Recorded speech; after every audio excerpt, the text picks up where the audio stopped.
Hey everybody, it's Landon Whitsitt at the Synod of Mid-America. Welcome to this week's SoMAcast, where we have chats with leaders from around the church about how they're enduring this time in particular. With me, as usual, carryover from our Two Good Spies podcast is Brian Ellison. Hi, Brian. Hello, Landon. It's good to be with you, as always. It's good to be with you, as always. Even though we are way more than the required 6 feet away, I'm still sad about that.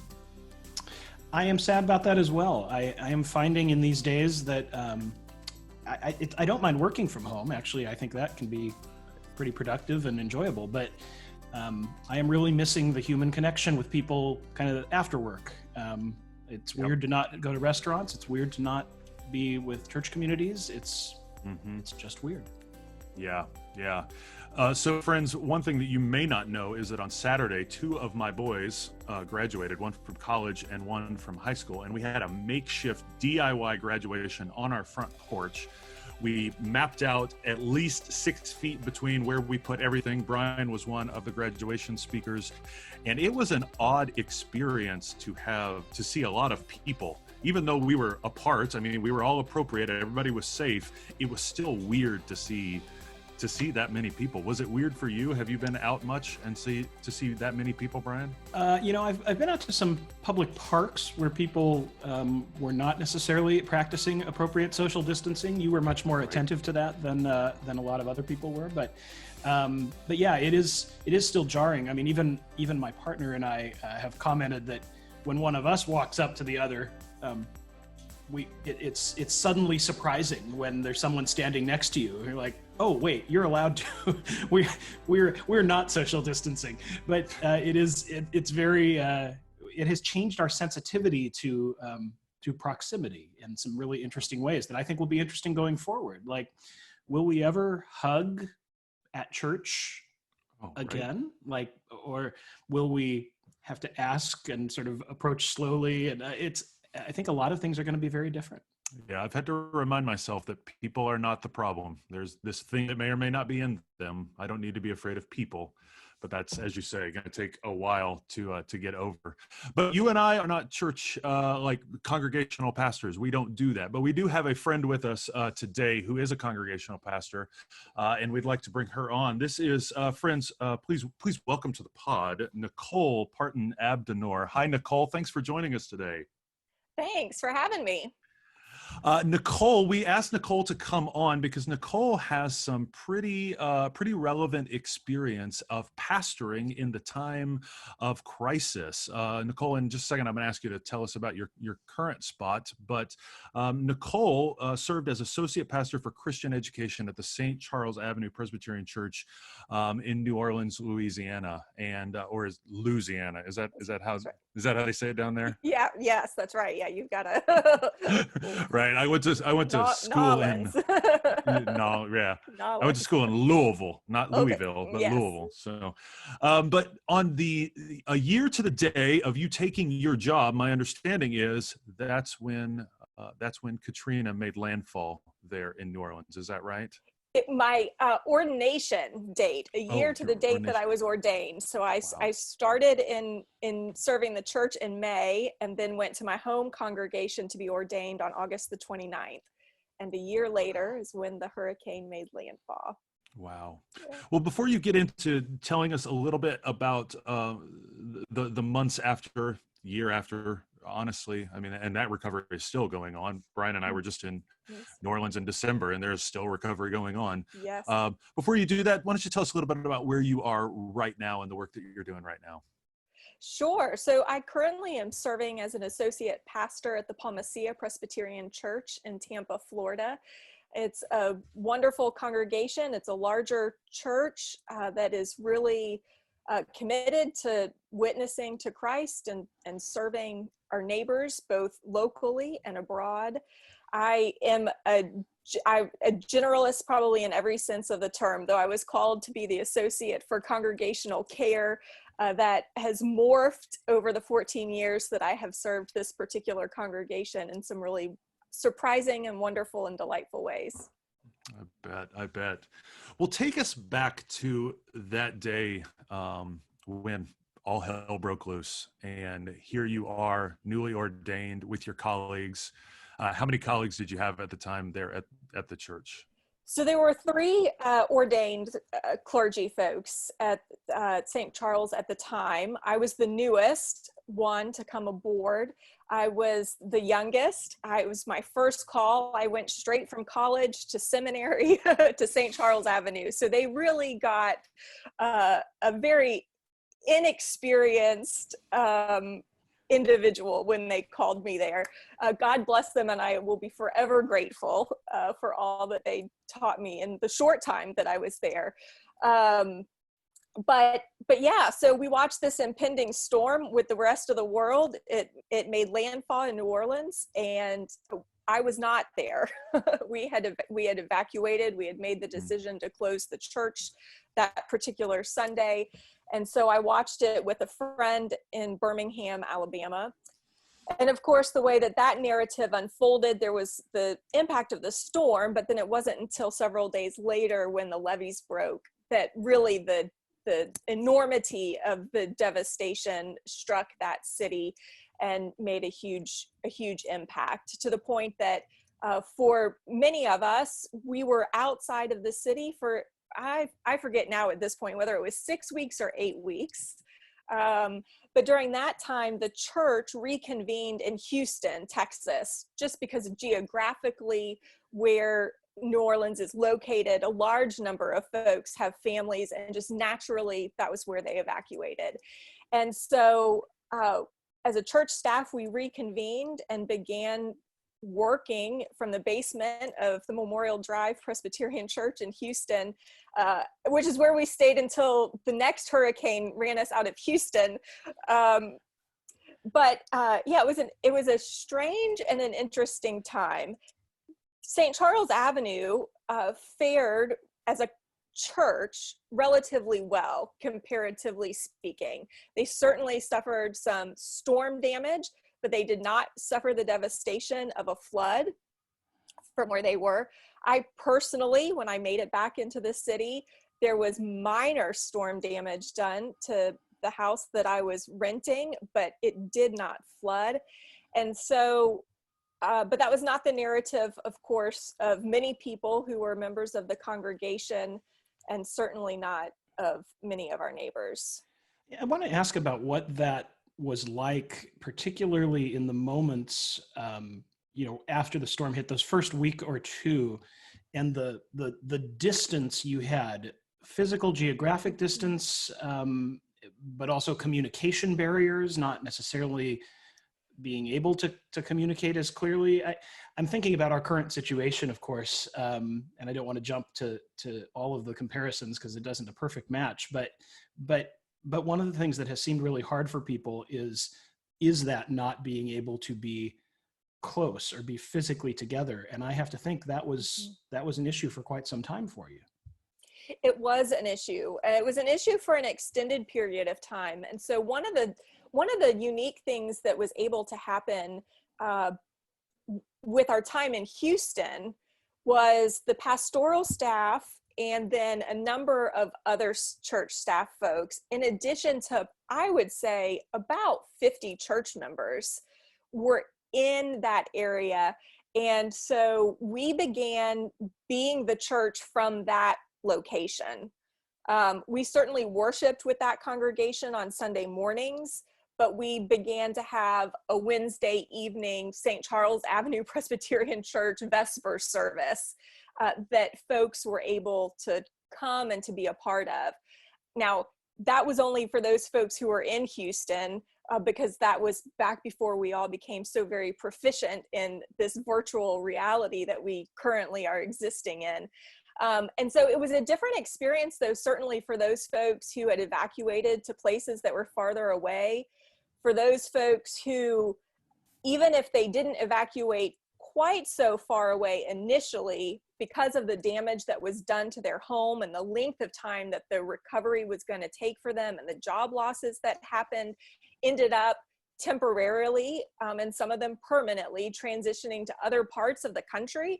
That distance was really hard. And the isolation was felt in those ways, but also in terms of just trying to make contact with people, trying to find people. As you all will remember, in the aftermath of the storm, part of it was, trying to locate folks who you had just really lost contact with, to make certain that they were okay. You mentioned that at that time, I mean, I don't even think Zoom existed. This was not a thing that we did. So much was lost by so many people, the loss of their homes, livelihoods in some case, but certainly community. And we know from our work as pastors, and those of us who are trained in serving groups of people, that when you lose those kinds of things, the grief cycle starts almost immediately, and it's not a linear thing. It's a very messy thing. Can you talk a little bit about the grief that you all experience, and how you and your colleagues and you yourselves dealt with that grief and worked through that grief? One of the gifts of being a part of this connectional church is that very early on, when we were back in the city, PDA came and sent in folks to meet with us, to meet with church staff, to begin those conversations and to begin that process. And I still remember walking into that first meeting, being just annoyed. I mean, I was annoyed that this person from the outside was sort of calling us together. I was annoyed. Didn't they know that I had other things to be doing than coming to sit in this circle to kind of kumbaya together? I did not have... we should say this is Presbyterian Disaster Assistance. So it's a national agency of the Presbyterian Church that comes in times of crisis like this. Yes. And I mean, I think the day before, I had been helping a church family gut their house and haul all of their belongings to the curbside and pull out, molded drywall. And I mean, that was what pastoral care in that moment looked like. And here we were being summoned together to listen to this person talk about self-care and the grief that we were experiencing and how to do that. And it took me a while to actually hear and internalize and to recognize the gift of that time, because it was certainly a gift. Because until that moment, I don't think I was able for myself to name the grief that I was experiencing. As someone who was new to this city, this was not where I had family. I did not have deep roots. This was a new community for me, which presented its own challenges, right? I mean, in terms of, as you talk about support and rootedness and community, this was a very new and fresh relationship and place for me personally. I moved there as a single person, so did not have a partner or a spouse on which to keep me grounded on the home front, and so I was experiencing this alone, if you will, from my closest inner circle and the people who I relied on for support.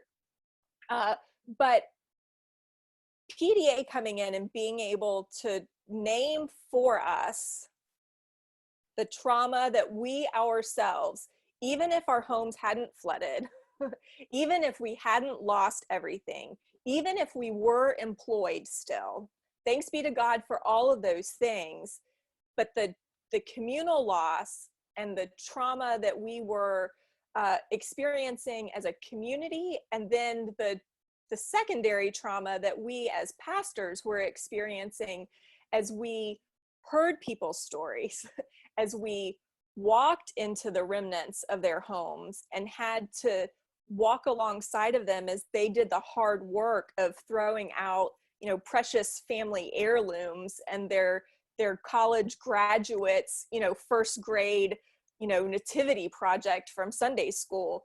That was trauma in and of itself. And so the ability to recognize that and allowed me, at least, then the ability and the space and the permission to begin to tend to that grief, so that my work was not only walking alongside other people in their grief, but giving myself permission that I too needed to grieve. In order for me to get up the next day and to walk alongside of people in their grief, I needed to be able to go home at night and do what I needed to do to process and to work through all of the stuff that I was then carrying around and experiencing. How much did it feel like your grieving, what you're describing, your own trauma and sense of uncertainty and anxiety about what's happening? How much of that did it feel like you had to process alone, as you say, when you go home at night? And how much of that did you share with the people you were serving as pastor? I think a lot of pastors right now are feeling, as you said, that not that they themselves have lost, not that someone close to them has died of COVID, but that there's this generalized sense of anxiety, and they don't know who they can talk with about it. Do they need to be the strong figure that everyone else comes to? How did you process that? You know, I relied a lot on and was so very grateful, having been a new graduate of the seminary. Professors were one of the folks who reached out and really were a lifeline for me in that time, and tending to me and being a resource to me. And so I think that one of the things that particularly I became aware of in that moment was utilizing the moment of proclamation, utilizing worship as the space in which, as a community, we have common language, we have common experiences when we come together, and to rely on that to then carry us together through a process of naming our own grief, naming our guilt, you know, for those who weren't experiencing it to the degree that others were, to name sort of that survivor's guilt of, you know, why them, why not me? And so, and I think that, and it took me a while, because of course, being a fresh seminary graduate at the time, I had been instructed to not utilize I vocabulary. You know, you don't want to make the sermon about you. We all know that. We don't want to do that. And yet in times of communal crisis, we're the ones who have the opportunity in that moment to name the things and to bear witness to the things that are going on in the community. And I found that in those moments, to be able to lift up that that collective we are experiencing this, and that sometimes that includes some I language. Sometimes it does include being able to name, you are not alone. You are not alone. Your faith is not weak. If you are on your knees crying in the middle of the night going, why, God, why? Your faith is not weak. I too have been on my knees. It gives the community then the permission to live into and to lean into that moment without thinking that the church, that their pastors somehow have have a higher connection to God, and therefore they're able to somehow process all of this seamlessly and without the depth of emotion and pain that they themselves are experiencing. So and that brings people together. You have to do that without falling apart, right? I mean, you have to be able to do that without them seeking out and feeling like they need to tend and care to you in that moment. But that doesn't mean that we can't name it. That is a great point that you're making. It reminds me of professor of homiletics at Columbia Seminary, Anna Carter Florence, wrote a book several years ago called Preaching as Testimony. And what she said is, it's our job to get into the text, wrestle with that text, and then come out and bear witness to what that text did on us and invite people into that. I hear you saying the same thing about these moments. Here's what this moment is doing to me. Here's maybe where I am struggling, or here's where the text or the tradition or the theology is bringing me some measure of relief. I'm really appreciating that. Yeah, and that connection to the biblical text is so important. I think that in times of crisis, that the crisis itself pushes us in those moments as proclaimers of the word to really be able to unpack and to experience the text in new ways that don't allow us to have sort of this passive separateness from the struggles that Scripture bears witness to, that have been a part of God's, the story of God's people for all time, and yet bears witness to God's presence in and through all those times. Yes, I have always known the power of the wisdom literature, but I got to tell you, the Psalms and Ecclesiastes right now are the things that are carrying me through. I find particular relevance in these moments. One of the things that is happening right now is folks are starting to get bored of lockdown. They're starting to get tired of this. I mean, it's a silent killer. We don't see it. It's not like a hurricane or here where I am in Kansas City, where Brian and I are. It's not a tornado. It's not a thing that comes through and just rips devastation. It's a silent thing. And so it's easy to have an out of sight, out of mind kind of experience, and we can get bored with it. And this could go on for a long time. And as I said in the intro, Brian and I were in New Orleans in December, and recovery is still happening. These things are long processes. How have you thought about in the intervening years? How did you and your colleagues think about this way back when? This notion of being patient, working this through, because it's a marathon. It's not a sprint. How did you all work through that with your people? It is certainly a marathon, and one of the really interesting things, I wish I could say that we had the foresight of that at the time. I mean, I think that we knew that recovery was going to be a long experience for the city as a whole. And one of the things that happened was the congregation, because it did fare well because of its geographic location within the city, the storm provided for them to have the opportunity to reimagine their mission. And that happened in the basement of that church in Houston, as we were receiving calls from colleagues who were offering up help, whether it was physical help of people coming in to do things, to build, to gut, whether it was supplies. We had all of these resources coming towards us, and we had to figure out what to do with them. And so this congregation, which up until that point, they had always had a history of mission and service within the community. But, I would say that for the most part, for most people, it involved in extending their leadership on boards. It involved offering of financial resources.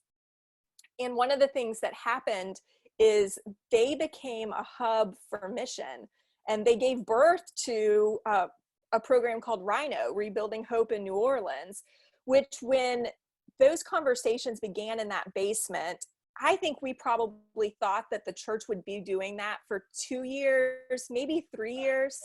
But Rhino continues today to be a central part of that congregation's mission and ministry.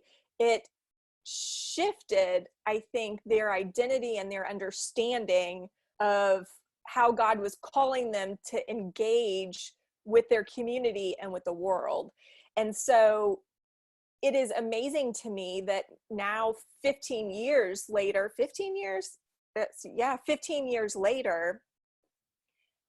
that's who they are. I never would have projected that it would still have continued to be a part of their mission. So in terms of it's a marathon, it's not a sprint. What I would say is we have to acknowledge that. So we have to tend to, and we have to care for ourselves so that we can go the distance. And we have to, but we also, it's a fine line because we don't want to limit our creativity to think that we have to create something and determine now the next 15 to 20 years out of this experience. We have to be open to how it's going to develop. But it might look like a complete and utter flop to begin with, right? I mean, what we might be called to do in this moment, it may work really well for a month or a week, but it may not. And so this idea and this openness, I think it has to be an openness to really being transformed for the long haul. I mean, that's just the way God works, right? I mean, God transforms God's people, and we ought not to be afraid of that. We cannot control it. It's something that we need to be open to exploring to see where God's going to take us. And we've got to do the tending work so that we can get there.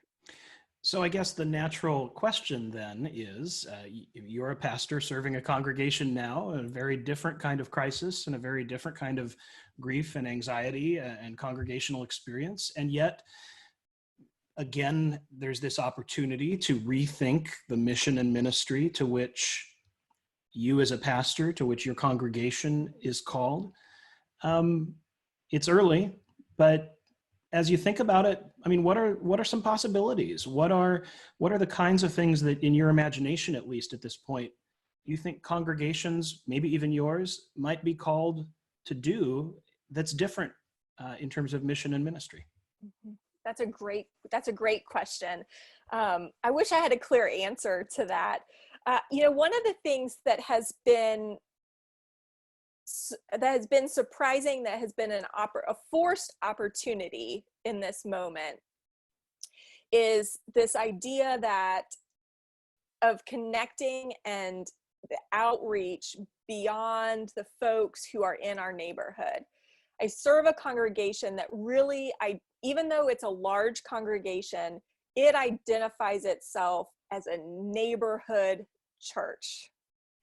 And so those are the folks that when we talk about our internal program and our internal ministries, when we are doing our worship planning and the crafting of sermons, we are thinking about and we are exegeting those folks who are coming into those walls from the neighborhood that we know.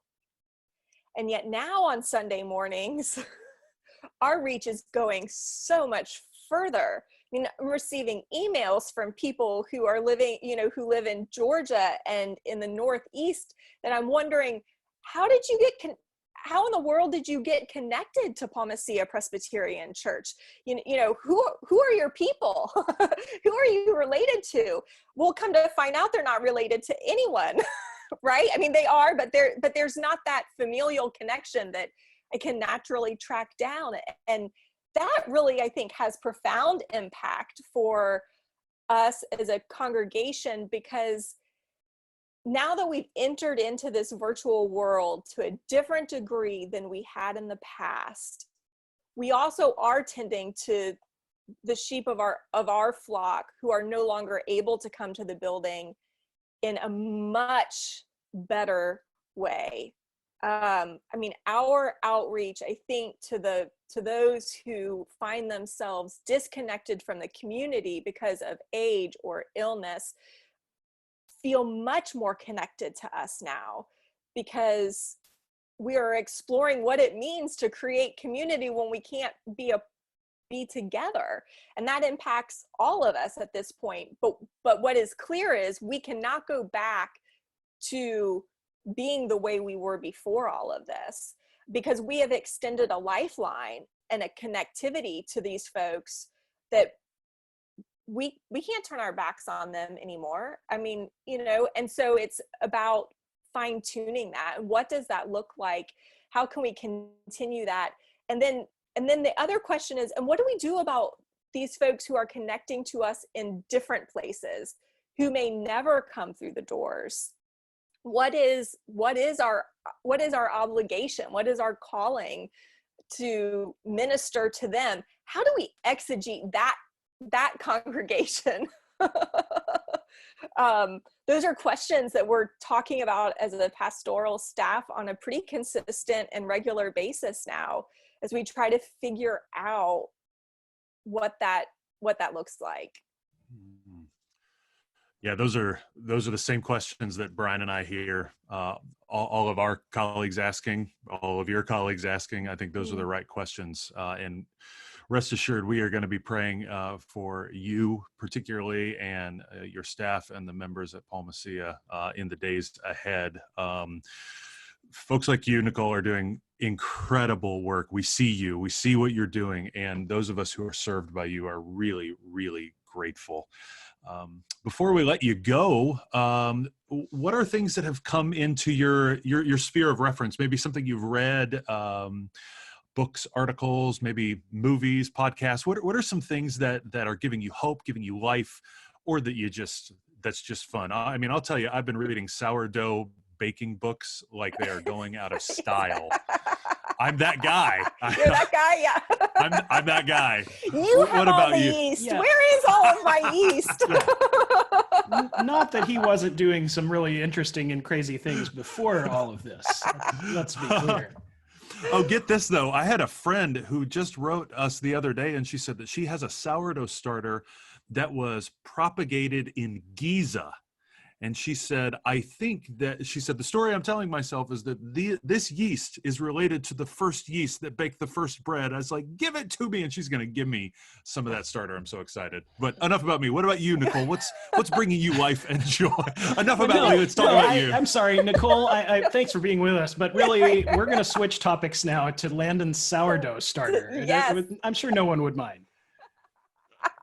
As long as he, shares, we're good. We're good. Happily, bread for the world. Bread for the world. Bread for the world. One of the gifts of that I have experienced in this time is the opportunity to read more and to read more fiction. So that's been my guilty pleasure. Is that I'm a mom. I have 3 young. There are no guilty pleasures, Nicole. They're just pleasures that we like. They're just no pleasures. Guilt. There's just pleasures. But being a mom of 3 younger kids, working full time, I started my Doctor of Ministry degree this past year. So for the last year, I have not read anything of my own choosing that has not had a very specific purpose and a need and a requirement for me to read. So I've been reading fiction, and 2 things that I've read recently that I just love. And if you haven't read them, and then everyone needs to read them, I think. But Olive Again, which is the sequel to the Olive Kitteridge book, is phenomenal, and I found to be just as delightful and engaging as the first book. And then A Man Called Ove. I finally got around to reading A Man Called Ove. And, both of those, not only are both authors wonderful storytellers, but the characters in those books, I mean, you laugh, you cry. It helps develop empathy, because here you see these flawed characters, but you see them from every dimension. And when we engage with one another, we only engage often on one level. And so, I think that the reading of fiction has helped me to get back in touch with a little bit of empathy, which we all need a little more of in this time while we are all stressed and struggling. Amen. Yeah, I cannot recommend. Go ahead, Brian. No, I was just saying, I think a lot of people are finding that if they do have a little more time, novels, poetry, a lot of people I know have taken up poetry who hadn't read poetry in decades. Mm-hmm. I think those, and especially as we're losing access to some other artistic expressions, concerts are, who knows when we'll have concerts again, or museums are closed, but words are still right here. So I hope we can use that. They That's are. a really great point. And they take us to other places when we cannot go physically. Yeah. Nicole, have you read anything else from Frederick Bachman, the author of Man Called Ove? I don't believe that I have. And so that He's my is on my favorite. list. Is he? Do you have a recommendation? What should I read next? Just Everything anything. that he's written is amazing. I would not recommend people read Beartown right now. It's got a bit of trauma to it, but I would recommend My Grandma Wants Me to Tell You She's So Sorry, which is just a delightful. It's written from perspective of a 7-year-old girl, and it's shocking how effective Bachman does. And then there's a sequel to that. I think it's called Britt Marie Was Here. But anything Frederick Bachman writes, and anything Frederick Bachman and Patchett and Michael Chabon, I'll recommend any of their books to anybody all the time. Well, it has been a delight to talk to you. Thank you so much for being willing to take some time and share your experience, share the wisdom that you've developed from that. It is clear that you are full of energy, intelligence, imagination, and love, and we're grateful that you've given a little bit of that to us today. So thanks so much for taking the time to be with us. Thank you. It's been good fun. But best wishes to you all as you are carrying out the ministry where you are. And just as you offered up your prayers for me, know that I will be praying for all of the good folks that you are working with there in Kansas and the surrounding area. Thank you. Thanks, Nicole.